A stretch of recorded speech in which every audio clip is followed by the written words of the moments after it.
Amazing-TV.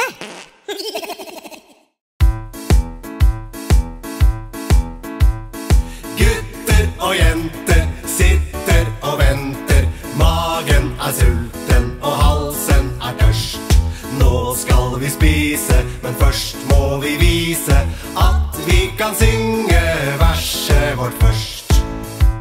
Kan dere synge verset deres, eller? Få høre! Gutter og jenter sitter og venter.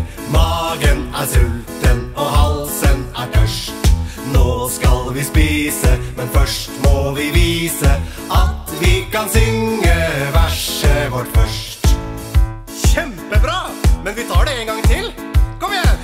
Gutter og jenter sitter og venter.